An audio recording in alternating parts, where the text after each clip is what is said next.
मेरे युवाओं, आप और मैं जिस आरबीआई बैंक को भारत सरकार के अंतर्गत एक सरकारी बैंक समझ रहे हैं, असलियत में वो बैंक प्राइवेट है और ब्रिटेन के जो शैतानी अंग्रेज हैं उनकी मलकियत है। और ये शैतानी कोठा 1 अप्रैल 1935 को भारत में इसीलिए नाफिज किया गया ताकि यहाँ की जो वर्तमान पीढ़ी है उस समय की और आने वाली कई पीढ़ियां कयामत तक, उनको गुलाम रखना है, बेरोजगार रखना है, गरीबी, भुखमरी, मंदी, आपदा, भ्रष्टाचार, महंगाई के दलदल में मरना है और मारना है। ये कुछ 5-7 गधे थे अंग्रेजों के।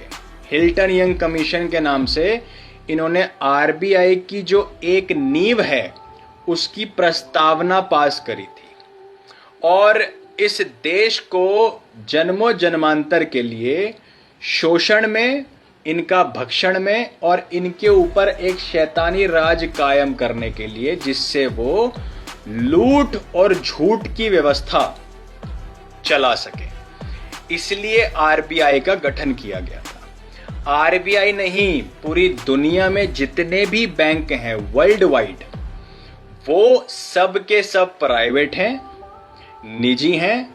एक मूर्ख गधा है दुनिया में, रॉथशाइल्ड, और वो रॉथशाइल्ड जो है ये पैसे बनाने का, जिसे मैं चूरन का नोट कहता हूं, और बैंकों का व्यापार करता है। पूरी दुनिया में जितने भी पैसों का व्यापार आप देख रहे हैं जिससे पूरी दुनिया नियंत्रित हो रही है, ये वो अपने खुराफाती जुए के माध्यम से करता है और अपने आप को इतना ईमानदार और समझदार समझता है कि उसकी ये ठगी, लूट, जालसाजी, देशद्रोह कोई समझ नहीं पाएगा। लेकिन उस मूर्ख ने इतने बड़े जुर्म करे और उसके प्रमाण जो है लोगों के हाथों हाथ थमाता चला गया, जिसका धागा नेताजी ने अपने शासनकाल के दौरान खोला था और वही आज चिंगारी की तरह पूरी दुनिया में फैल रहा है। हिटलर ने भी यही काम किया था।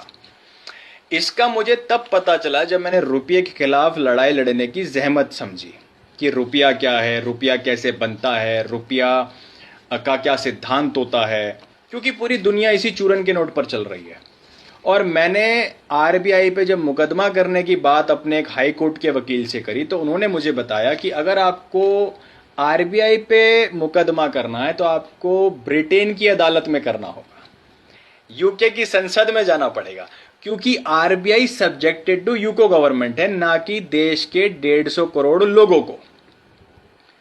तो मैंने जब थोड़ी छानबीन करी तो मुझे इसका सबूत मिला कॉन्स्टिट्यूशन में, रिटन में, आर्टिकल 12 आप पढ़ेंगे, उसमें साफ साफ लिखा हुआ है कि सेंट्रल गवर्नमेंट के पास ये पूरा अधिकार है कि आरबीआई के साथ क्या करना है, क्या नहीं करना है।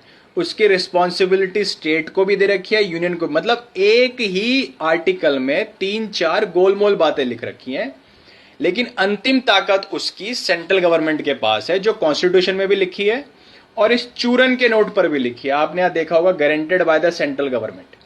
तो सेंट्रल गवर्नमेंट मतलब यूके की गवर्नमेंट है, आपके देश की गवर्नमेंट नहीं है। ये पर्चियां आरबीआई छाप रहा है। यूके की मलकियत जो है वो मूर्ख रानी एलिजाबेथ, वो इसकी जिम्मेदारी ले रही है। बैंक को आरटीआई में जब लिखते हैं कि सेंट्रल गवर्नमेंट और गारंटेड बाय क्या है, तो वो ये कहते हैं हमें पता नहीं। नोट ये छाप रहे हैं सेंट्रल गवर्नमेंट, इनको पता नहीं। गारंटी सेंट्रल गवर्नमेंट ले रही है, मुकदमा यूके के गवर्नमेंट में होगा। और भारत के सरकारी नेता, राजनीतिक पार्टियां ये कह रहे हैं कि आरबीआई भारत सरकार की एक सरकारी संस्थान है, यानी कि केंद्रीय बैंक है भारत देश का। आर्टिकल इसकी पुष्टि करता है, ये चूरन का नोट इसकी पुष्टि करता है कि आरबीआई शैतानी अंग्रेजों का एक केवल सुप्रीम कोठा है, जो बैंकों के माध्यम से और आरबीआई के माध्यम से देश की जनता का जो रुपया है उसका कूटकरण कर रहा है, यानी कि डीवैल्यूएशन कर रहा है और दुनिया को नंबर कमाने पे लगा दिया गया है, जबकि इसकी अपनी कोई ऑथेंटिसिटी नहीं है। ये चूरन का नोट है, इसमें जो भी लिखा जा रहा है ये सब नल एंड वाइड है, क्योंकि जमीन पर ये कुछ भी नहीं है। इसके बारे में आरबीआई के जो आका हैं, गवर्नर साहब, आप भी जानते होंगे। देश की जो राजनीतिक पार्टियां हैं, जो आज इस देश की भट्टी, राष्ट्रवाद की भट्टी से निकली हुई है, विधान, कार्यपालिका, न्यायपालिका, इस देश के सीजीआई, चीफ जस्टिस, मतलब थोड़ी बहुत शर्म, जिस मातृभूमि में हम रह रहे हैं, जिसका पानी पी रहे हैं, 150 करोड़ आपको अपने टैक्स का पैसा देते हैं, आप पर विश्वास करते हैं, उस देश के अंदर आपने अपने ही लोगों को से इतना बड़ा देशद्रोह किया। चलो खैर, अंग्रेज तो शैतानी थे, बाहर के थे, लेकिन आप और मैं तो एक ही खून है। वेद कहता है कि सत्य, सूर्य और चांद छुप नहीं सकते, और जितना सत्य को छुपाओगे उतना सत्य फटकर बाहर निकलता है।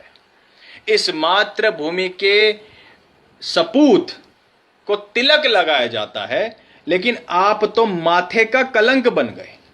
अब आपके साथ वो ही करना चाहिए जो शैतानी अंग्रेजों के साथ मेरे पूर्वज 7,32,000 क्रांतिकारियों ने किया था।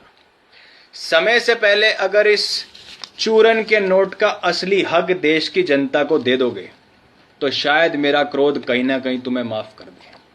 अन्यथा हम तो बैठे अब सत्यमेव जयते करने के लिए ही हैं, क्योंकि जिस वाक्य से भारत सरकार चलती है, सत्य का गला तो सबसे पहले वो ही घोट रहे हैं। सत्यमेव जयते का वाक्य मैं आपको अब सुनाता हूं। सत्यमेव जयति ना नृत्य पंथा विथितो देवयान। अर्थात सत्य की जय होती है और झूठ की पराजय होती है, और सत्य के मार्ग से ही राष्ट्र का कल्याण होता है। ये जिस दिन आप अपने जहन में समझ लेंगे, आप अपनी पीढ़ी को बचा लेंगे।